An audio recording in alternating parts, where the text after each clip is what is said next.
to the same conclusion that I have, and that is people do strange things.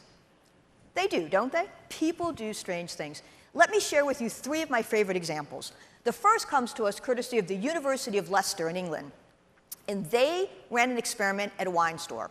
And what they did is they played nothing but German music in the background, and they watched as 73% of the customers bought German wine. Then they switched the music to French music, and they watched as 77% of the customers bought French wine. However, when they asked people, why did you buy the wine you bought, nobody mentioned the music. Next example. This comes to us courtesy of the Journal of Real Estate Research. And what they found was all things being equal, same number of bedrooms, bathrooms, square footage, all things being equal, people will pay 4.2% more for a home that has the word country in the address and 9.3% more for a home that has the words country club in the address. So again, all things being equal, people will spend almost 10% more just to brag that they live on Country Club Lane or Country Club Road. And in this last example, even though people will tell researchers that they know it's the same active ingredient in a generic pain reliever as in a brand name pain reliever, they will spend the extra money for the brand name pain reliever if their headache is really bad. It's as if something in their subconscious overrules what they know. And you know what? This happens more often than you might think. As a matter of fact, up to 95% of purchase decision-making takes place in the subconscious brain. This is a quote from Gerald Zaltman. He's a Harvard Business School professor and the author of How Customers Think. And he bases that statistic on the work that a number of neuroscientists, behavioral economists, social scientists have done into how people make decisions. And what they found is very often people don't make decisions. What we do instead is we rely on decision defaults. What's a decision default? Well, it's an automatic, instinctive, reflexive response. Humans have developed these over the millennia as a way to conserve mental energy because we couldn't possibly weigh every bit of information before making a decision, or we'd never get around to making any. So we've developed these hardwired behaviors, and what happens is we kind of cruise along through life, wait for it, on autopilot. We cruise along through life on autopilot, and when we encounter a certain situation or what a researcher would call a stimulus, we just default to a hardwired behavior, giving it little to no thought. Now, at this point, I know what you're thinking. You're thinking, well, that's interesting, Nancy, but you're not talking about me. Oh, no. I'm smart. I went to college. I have the diploma to prove it. When I make a decision, it's a well-thought-out, well-considered one. And you know what? You may be right some of the times. But very often, you too are relying on decision-making shortcuts, because we all do. Men, women, rich, poor, highly educated, less highly educated, B2C environment, B2B environment. We all rely on decision defaults. Even the experts rely on decision defaults. Let me share 2 more stories with you.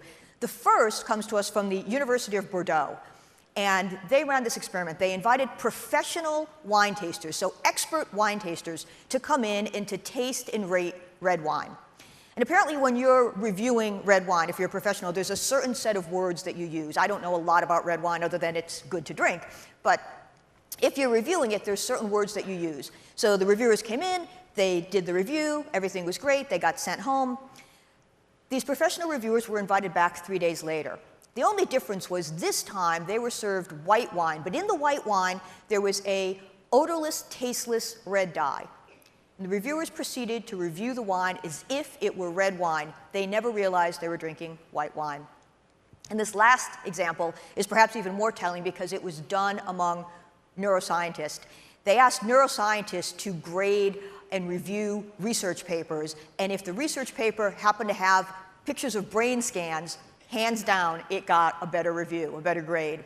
So all of us rely on decision-making shortcuts, even the experts. So all right, how does this come back to us as marketers in the financial community? Well, if we know, and we do, that science has proven that people rely on decision-making shortcuts, decision defaults, we can use that to our advantage. We can use what science has proven about human behavior in order to influence it. And in marketing, that's what we're all about. We're all about getting the behavior we want. And I believe that there are at least 3 ways that we can use neuroscience to influence people's behavior, to help us with our marketing. The The first thing we can do is we can use it to help people to get to notice and remember our marketing messages, all right? We want people to notice our marketing messages and to recall them. The second place that neuroscience can help us is it can help us get people to do what we want them to do, to take the behaviors or the actions we want so that we can get the response rates we're looking for. And the third thing is it can help us get people to pay what we want them to pay. So if we can get people to notice and remember our messages, if we can get them to take the actions we want, that's absolutely going to impact our revenues.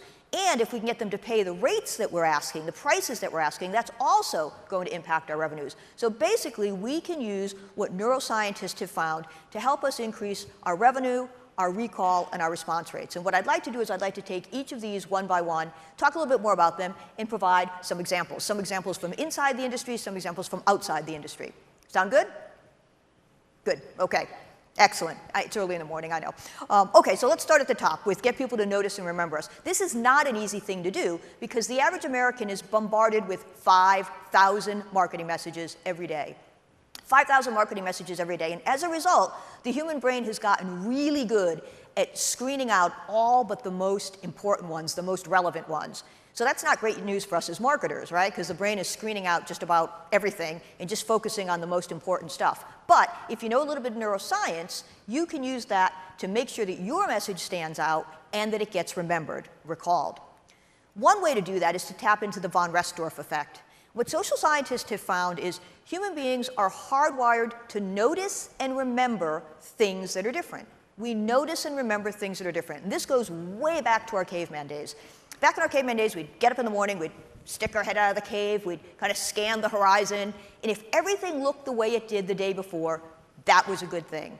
But if something were missing, or if something had been there, or if something hadn't been there but was there, so if something was new or something was missing, that could pose a threat. And back then, it could be a life or death threat. And all these years later, it's like an evolutionary holdover. All these years later, we are still hardwired to notice things that are different, things that stand out from their environment. So here we've got an ad from a dental insurance company, but your eye immediately goes to the kid's smile because there's a tooth missing. Something's not there that should be there, and it draws our attention to it. Here we have something from TaxSlayer, and they say, choose the version that's right for you. And they show 3 versions, but your eye immediately goes to that center one because of the size, the shape, the color. It's different than the other 2. It stands out. We notice it. We remember it. Here's something from Ally Bank, and they're talking about their CD rates, but the 12-month one has the gray in it. It's colored, and so your eye goes right to that. There's any number that you can choose, but they're directing you to the 1-year one, the 12-month one. It stands out from the other ones. Here we've got a button. We see a lot of buttons in emails, landing pages, websites, but this one's different because it looks like it's hand-drawn. It's not, but it looks that way. It looks like it's hand-drawn and hand-lettered, and it has the arrows, and because of that, we're drawn to it. It stands out from everything else. We notice it. We remember it. Here are 2 ways that you can use the von Restorff effect just in your emails. The first is to use an emoji. According to world data, an emoji in your subject line will get you a 31 to a 34% increase in your opening rates. Now, that number will likely decline the more people start using emojis. This is a screen grab. There's only one emoji. Your eye goes right to it. If every one of those subject lines had an emoji, they would essentially cancel each other out. But right now, they're good for a 31 to a 34% lift in your opening rates. And I have to say, at one time, I was not a big fan of emojis and subject lines. I was like, I don't know how they react or how they reflect on the brand. And I've since come around. For example, here's a Bank of America subject line, and they've got a couple of stars. So it's not, a heart or a leprechaun or, something kind of, that wouldn't necessarily reflect well on the brand. It's appropriate, but it works. It's getting us that attention. It's getting us that extra lift. The other email that's doing amazingly well because of the von Restorff effect is the oops, I'm sorry email. These are getting an unheard of 47% opening rate. These are the digital equivalent of rubbernecking on the highway, right? You're driving down the highway, there's an accident over there, you got to slow down, you got to see, oh, what happened? Same thing with these. Maybe you didn't read the first email that came out, but when they send you the one that says, ooh, we made a mistake, we're like, ooh, what kind of a mistake? What did you send me that you shouldn't have sent me? How badly did you screw up? We're a little bit of schadenfreude there, where we're all like, oh, I've got to find out what this is. So I am not recommending that you send fake mistake emails, but if you do have an error, if you do make a mistake, own it. It's a perfect opportunity to get greater eyeballs. All right, the second way that we can use neuroscience or neuromarketing in order to help our messages stand out and get recalled is to tap into the psychology of surprise. And researchers at University of Glasgow have found that surprise is an emotion that the human brain really gravitates to. As a matter of fact, when we're surprised, it activates the reward center in our brains, and that releases dopamine, and that feels good. But when we're surprised, two other things happen. One, it focuses our attention, and two, it intensifies our emotions by about 400%. And both of those things make it more likely that we will remember what we've just seen. So how do we use the psychology of surprise in our marketing? Well, not too long ago I went to the Tom's website, and all of a sudden this window popped open, and they're having a surprise sale, and it immediately caught my attention. I paid attention to it. I'm like, oh, what's this all about?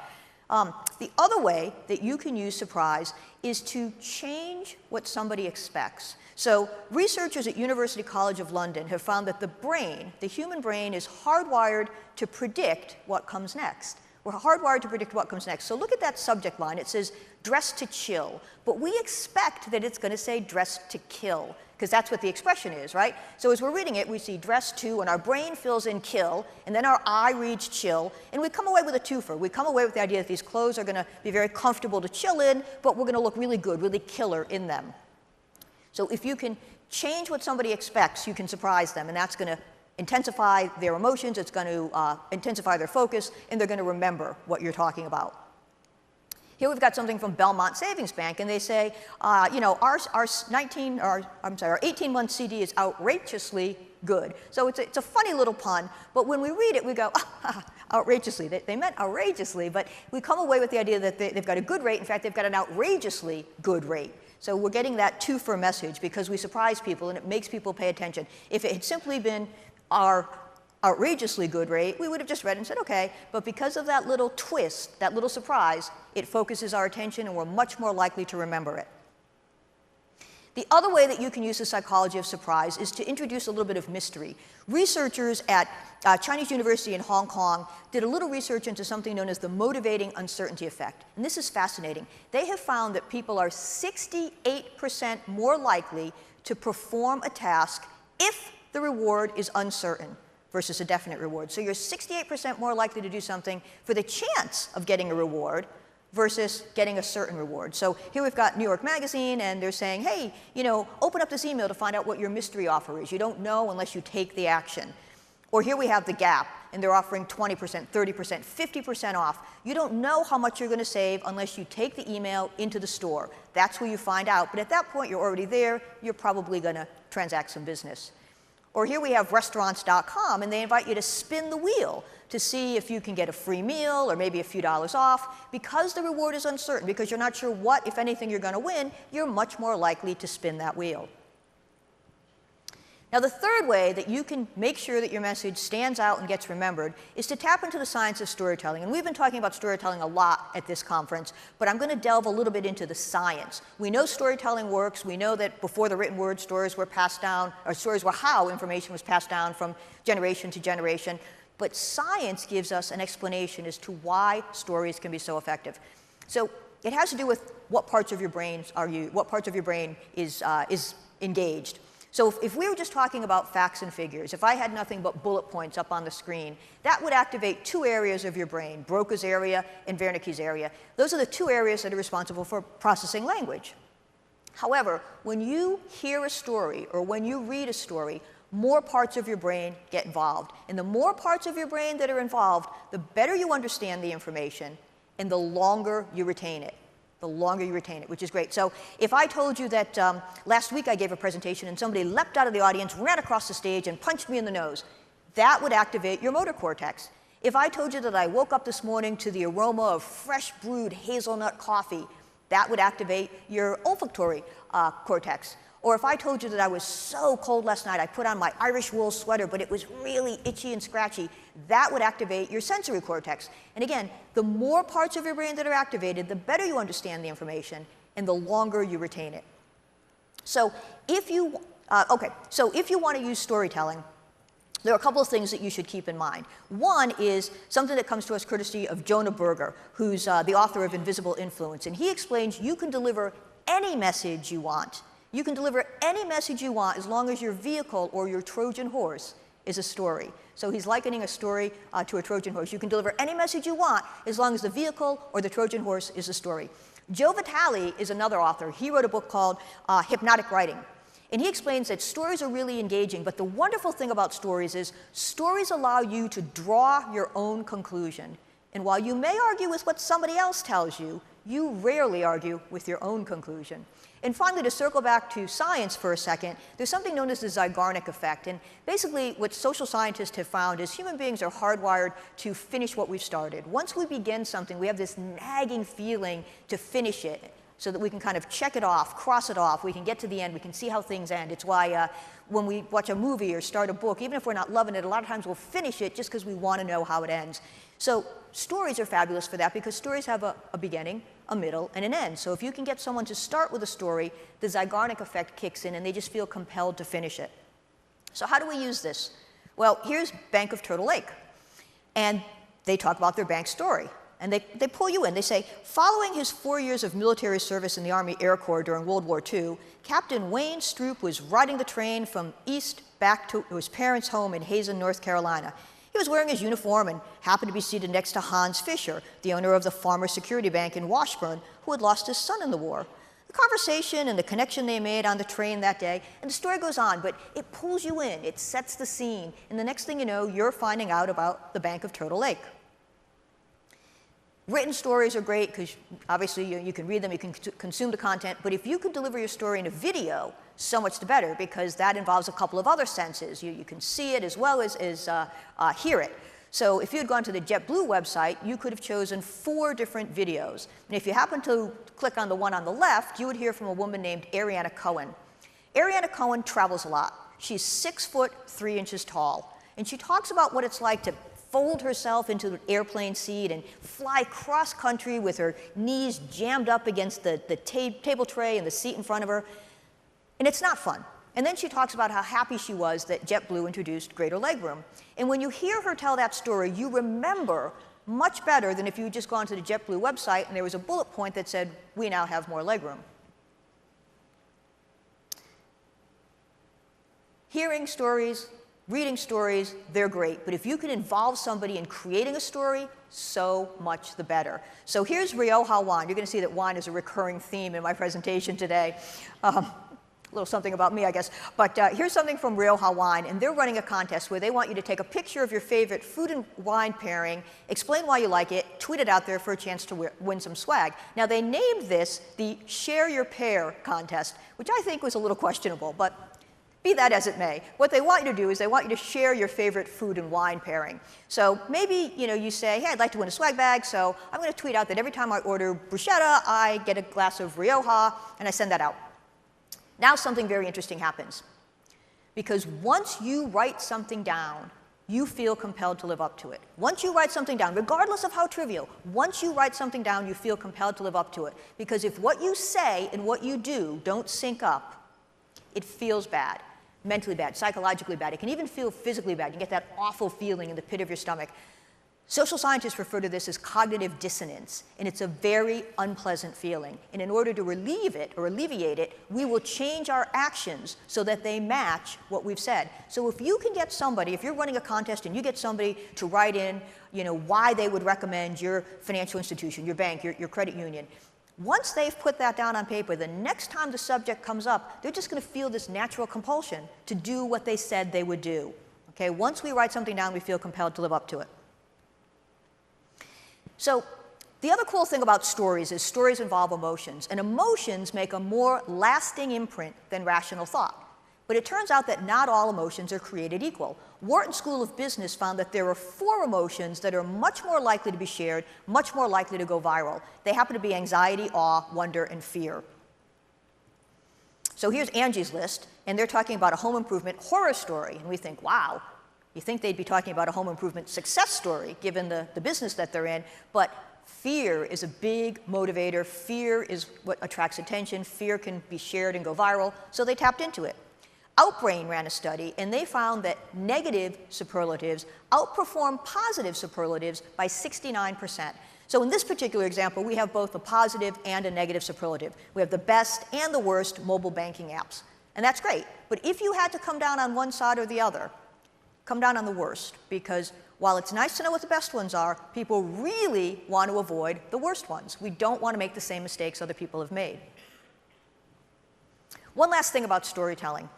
Stories add value, and this has been proven. There are a couple of journalists who became researchers, and they created something known as the Significant Objects Project. And what they did is they ran around to garage sales, flea markets, yard sales, and they bought up the junk that people no longer wanted. And then they hired people to write stories about each of these objects, and then they put the object along with the story on eBay for sale. And they were very upfront about the fact that the story was not meant to be factual, it was just a story.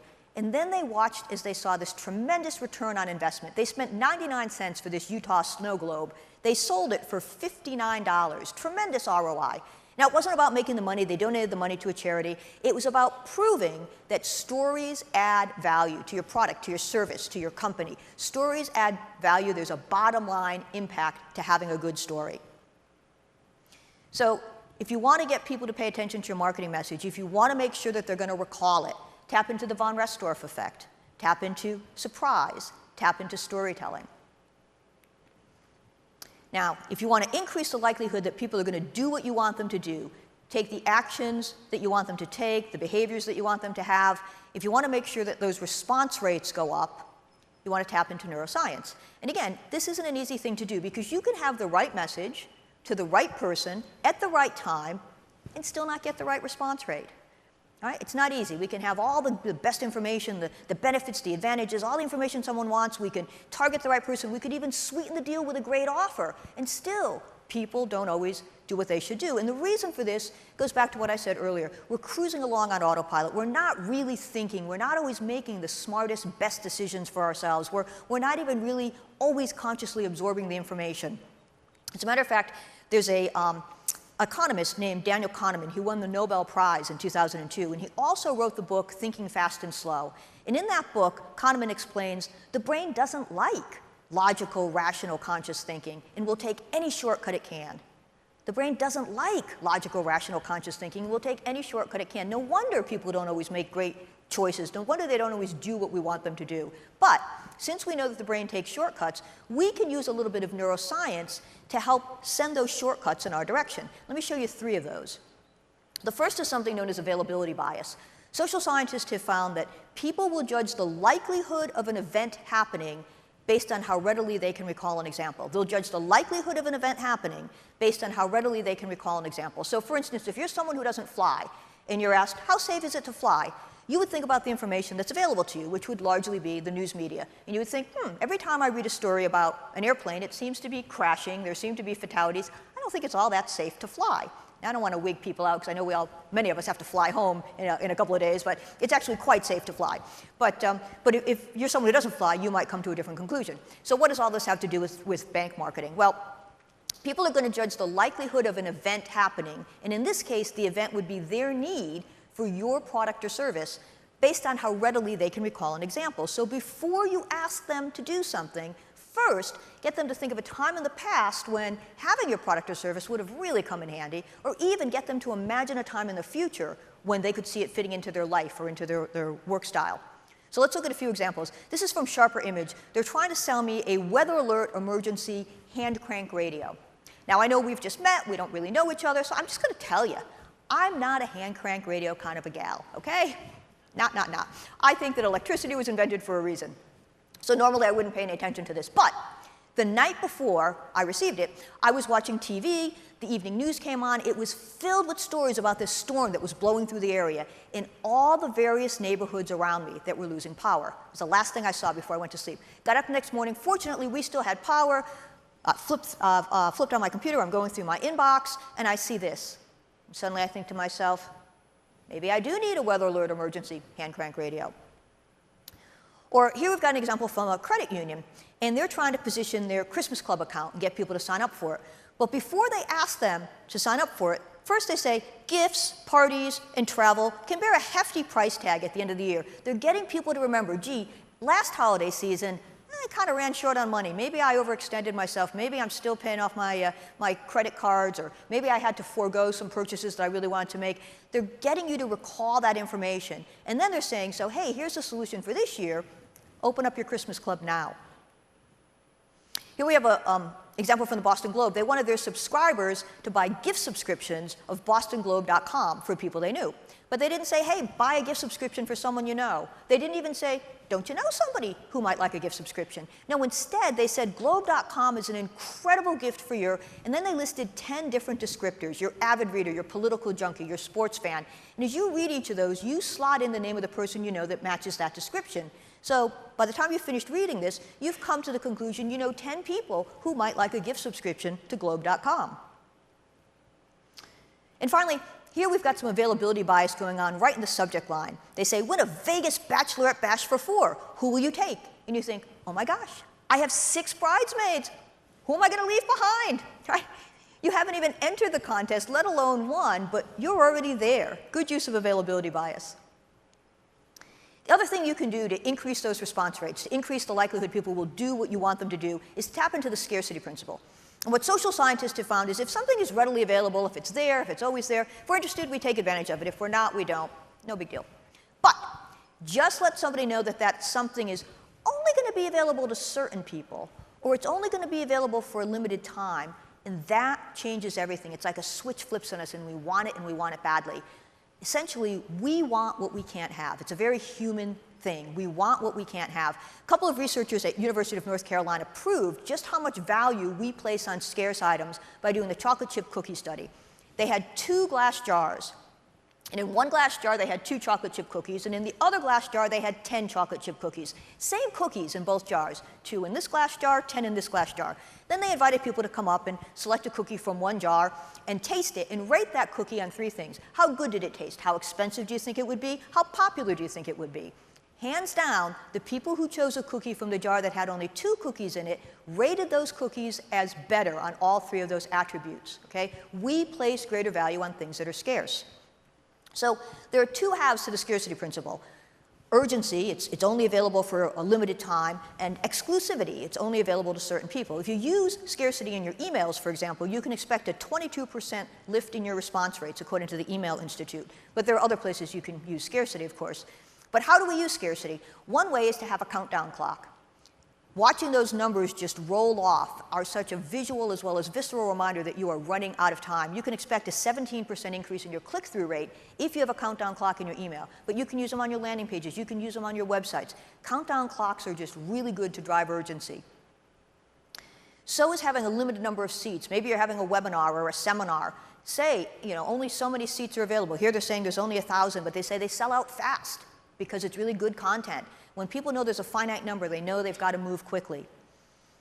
Here we've got an example from a bank. It says, it's your final, simply free checking reminder. Anytime you can give that final reminder, this is your last chance, today only, this week only, it gets people off the dime. They might be meaning to do it, and they just haven't gotten around to it. When you tell them it's your final opportunity, they kind of pay attention. They wake up and pay attention, and they act. Another great way to do that is to tell them they're on borrowed time. Here we've got Belmont Savings Bank, and they say, voting is extended. Vote now, and you think, oh my gosh, I must have missed the original deadline. Now I'm really on borrowed time. I'd better get in on this because the window is rapidly closing. If you have an actual deadline or an expiration date like Citizens Bank does, use it. Here they've got an exclusive limited time offer, and they tell you exactly when it ends, on 5/25. If you've got a deadline or an expiration date, that will work for you. Same thing here with Webster Bank. Take advantage of our limited time $350 cash offer. You've only got until July 14th. When you've got that deadline, use it. If you don't have a hard and fast deadline, you can cheat it by saying, please respond this week, please respond today, offer ends soon, can't guarantee we're going to repeat this. Something that makes people feel like I'd better get going now. Jay Peterman did something similar where they said, hey, if you're holding out for this stuff to go on sale, don't. It's probably not going to be around that long. They know that as human beings, we have a tendency to put things off, to wait a little bit. They're saying you're going to be sorely disappointed if you're going to, wait and see how things go. There's a group called, or a company called Beyond the Rack, and they take designer merchandise and they discount it. and they have a really good discount for about 48 hours, which in and of itself is urgency. But they did something particularly interesting one day. They had 3 Coach bags on sale. So I thought, ooh, Coach bag, let's see. And I get to the site, and there's 3 of them available, but there's only 2 available to me because the one on the left was reserved by others. But they held out some hope. They said, check back in 12 minutes. Not 10 minutes, not 15 minutes, 12 minutes. It was so precise, so exact, that I thought to myself, well, clearly that's the one that I want because that's the one everyone else has.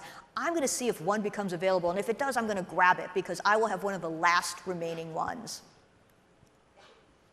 On the other side of a scarcity principle is exclusivity. We talked about urgency. Now we go over to exclusivity. So here we've got P.F. Chang's, and they're saying, new menu, and you're the first to try. Order before anyone else. Now, anyone can come in and order, right? But there's tremendous psychological appeal in getting in before everyone else does, and being one of the first, and having something new, and having those bragging rights.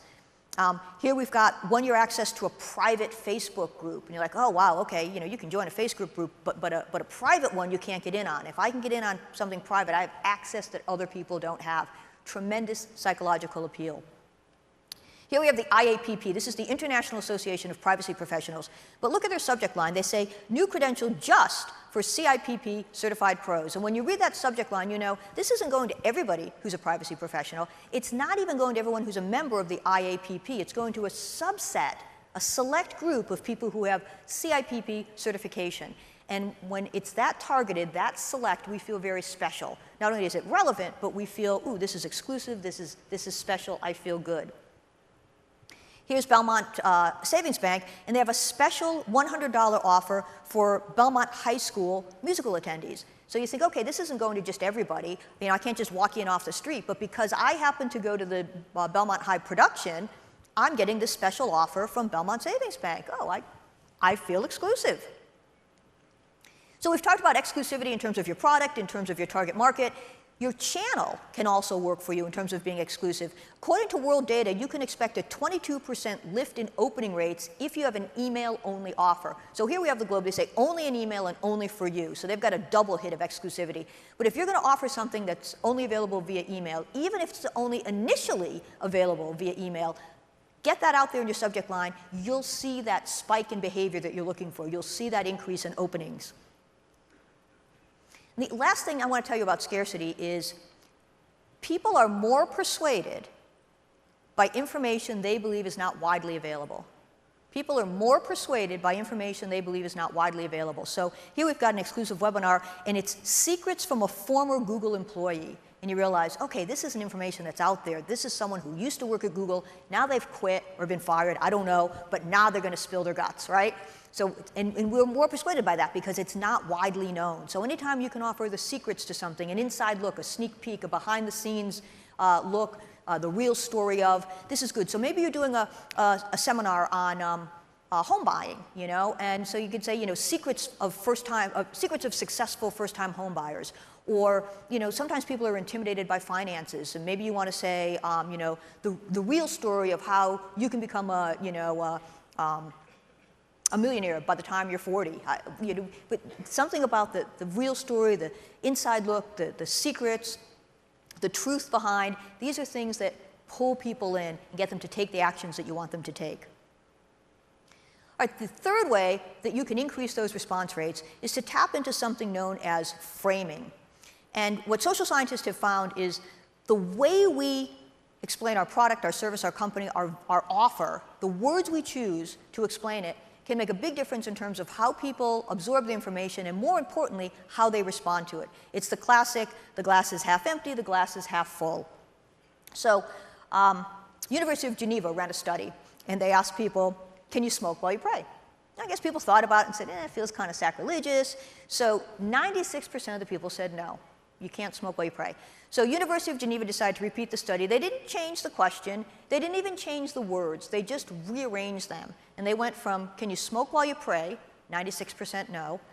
To, can you pray while you smoke? 97% yes. Okay? Two things happening simultaneously, smoking and praying, praying and smoking, right? No difference, except how the question was framed. So framing can have a huge impact on how people absorb and respond to your information. This is one of the few presentations where you're going to see a smoking nun. Just want to mention that. So maybe your bank or your credit union is running a special, right? If you open an account by a certain date, we're going to toss in something free. So you can call that a promotion, you can call that a giveaway. Pretty much the same thing, you would think, but Unbounce ran a study, and they found giveaway got a 50% higher take rate, the difference of a single word. Or maybe you have to charge a fee. We don't like to, but it's an economic reality, and it's only $5, which is small. People know $5 isn't a lot of money. So do you call it a $5 fee, or do you frame it as a small $5 fee? Well, according to research that was reported in the Journal of Consumer Research, framing it as a small $5 fee got a 20% increase. Same $5, just how you frame it. So maybe you're offering people $300 if they open a checking account, right? We run into that offer here and there.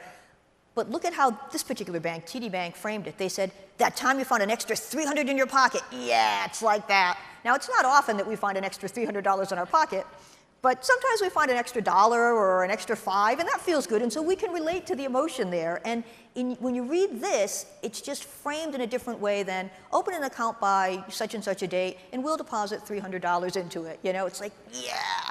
So framing can be very, very effective. In fact, this is one of my favorite examples. This is for those plug-in air fresheners. So think about this, right? It's a plug-in air freshener. So what are we doing? We are trying to mask something that smells. Maybe it's your son's, sneakers. Maybe it's your husband, frying fish in the kitchen, whatever it is. We're trying to mask unpleasant odors. But look at how they reframe this. This isn't about covering up things that smell. They're saying, open me for an instant getaway. Find your 30-day escape. Every room a destination. And what they're trying to say is, you can turn your son's room into, something that reminds you of the woods of the Pacific Northwest. And you can turn your kitchen into, the salty air of Cape Cod Bay. And they're like totally transforming what you would use a plug-in air freshener for. Really interesting use of framing. If you've ever made a donation online, you've probably encountered something that I have, which is they ask you to also pay the credit card processing fee. And there are various ways to do it. Sometimes they say, please check here if you'd like to. Sometimes they say, we've included it because it would really help us. But look at what UNICEF did. They framed it very differently. They said, so 100% of your donation goes to the charity. That's kind of hard to argue with. I made a donation. Of course I want it all to go to the charity. That was the whole idea. So it's kind of hard to argue, about paying the extra $4.50. Nice use of framing there. Buttons, yes, no buttons, great opportunity for framing. First of all, human beings are hardwired to say yes. We don't like to say no. We just don't like to say no. It's an evolutionary holdover again. It's part of how we survived as a species. We need to get along, to cooperate. So we don't like to say no. So if you have a yes button, people can click it or not. Not clicking it is a very passive way of saying no. But if you have a yes and a no button, suddenly we feel like we need to choose. And here's where framing comes in. What you want to do is you want to frame the consequences of saying no on that no button, or frame the consequences of not saying yes. So on the yes button it says, yes, get the free case study now. On the no button it says, no, I'd rather not know how my marketing is performing. Well, when you put it that way, I'd better get the case study. So you want to use the language on the no button to point out how wrong it is to not say yes. And according to research that was published in the new Neuromarketing blog, which comes out of the Netherlands, you can expect anywhere between a 40 and a 125% lift in your conversion rates by using yes-no buttons properly framed. Last example, this is new research that came out of Stanford University, and they found that framing things in terms of time and experience is more effective than framing things in terms of money. So here they've got some betting, and they're not talking about the great sale on it. They're not talking about the quality thread count. They're saying it's the best sleep of your life. And what Stanford did is they found that time is so finite, you just can't get it back once you lose it. You just can't get any more of it. Time allows us to foster a personal connection. It's about the time we spend. It's about the experience we have during that time. So Stanford ran a study, and they ran the study using the classic lemonade stand. So they had a lemonade stand that said, try some lemonade. Then they had a lemonade stand that said, spend a little time and try some lemonade. And then they had a lemonade stand that said, spend a little money and try some lemonade. Well, spend a little time and try some lemonade did best. More people stopped and had lemonade, and because you could pay whatever you wanted, it turned out that people paid more for the lemonade in that condition. And again, the researchers found that we can foster this more personal connection. Time is such a finite resource that we place greater value on it. So if you can frame things in terms of the experience somebody's going to have at your institution, or the quality of the time that they're going to spend there, much better than just having a dollars and cents argument. So if we're trying to get action, if we're trying to get those response rates up by increasing the likelihood people will do what we want them to do, tap into availability bias, tap into the scarcity principle, and tap into framing. Now let's talk about getting people to pay what we want them to pay. If you have ever tried to get people to part with their money, you know how difficult that can be. And it turns out science provides a very interesting explanation as to why. We need to step back for a second. Imagine I have a hammer in one hand and a nail in the other, and I'm hammering, but I miss and I hit my thumb instead. Ouch, right? That hurts. That hurts, and it's going to register in a particular part of my brain. It's the part of the brain that registers physical pain. Well, neuroscientists have found that when you need to reach into your purse or wallet, pull out your hard-earned cash and fork it over to someone else, that exact same part of your brain gets activated. There is literally a pain of pain. The same part of your brain that's activated when you're in physical pain gets activated when you need to part with your money. And that's why it can be so difficult to get people to pay fees, to buy products, even to get them to part with their money to save it for later. It's hard to separate people from their money. But if you know a little bit of the neuroscience, you can start to overcome that. So one thing you want to think about is magnitude encoding process. So it's a fancy term for how you show your numbers. So here we've got $120, and you think 120 is 120 is 120, except it's not. The one on the right has a decimal point and 2 zeros. People read that as a larger number. The brain reads it as a larger number. So if you're talking about value and savings, use a decimal point and 2 zeros. If you're talking about a fee someone's going to have to pay, drop the decimal point and 2 zeros. Some studies show that taking the dollar sign and making it about half the size of the number or removing it altogether can increase sales, because that dollar sign telegraphs, ouch, it's going to hurt, I'm going to have to part with money. Where you place your pricing on the screen or on the page makes a difference. That 120 in the upper right is read as a higher number than the 120 lower on the screen. Same number, but where it appears on the screen or on the page can make a difference in terms of how people perceive it. If you're running a special, maybe you're having a sale, special offer, do you want to run it as red numbers or black numbers? Well, Drexel University ran that study for us, and they found that for women it doesn't make a difference, but for men, men perceive prices in red to be better deals. Kind of interesting. Bundling is a good thing. George Lowenstein is a neuroeconomist, and he found that bundles are a decision default that the human brain likes.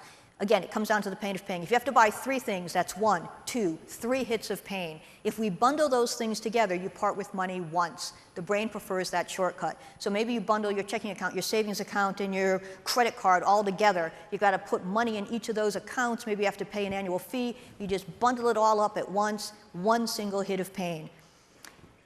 Neuroscientists have taken it a step further, and they've found something known as hedonic bundling. So if you're going to have 2 or more things bundled together, put the discount on the most hedonic item. What's the most hedonic item? It's the most indulgent. It's the less practical, the less utilitarian. So here we've got a checking account, we've got a savings account, a checking account, and a cooler. Well, obviously the cooler is the more hedonic, but you kind of bundle them together, and it's like you get the checking account and the savings account for this, and now we're tossing in the cooler. If anyone caught Dave DeFazio's session yesterday, he was talking about different ways we can bundle things in, and he was talking about identity protection or roadside assistance.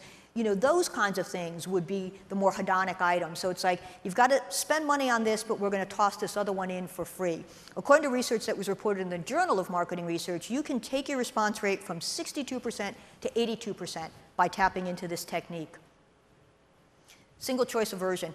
If you want to increase the likelihood that people will make a decision in the moment, give them a choice. If there's only one option, people aren't sure, there's nothing to compare it to, there's no context, they say, I got to think about it, I'm going to do some research. If you have a couple of things, you will quadruple the likelihood that people will make a decision in the moment, according to research from Tulane University. So give them 2, 3, 4 options. Don't go much beyond that, or people are loving their options, but analysis paralysis sets in. And finally, let's talk for just a moment about social proof, because when people have to decide if it's worth it for them to spend money, they look to see what other people have done. And if other people have spent money, they think, okay, I guess it's a good deal. This is from Ally, and they're talking about their checking accounts. But what I want you to focus on is the stars, because we think, wow, it'd be great to have a 5-star rating. That means that people really love us.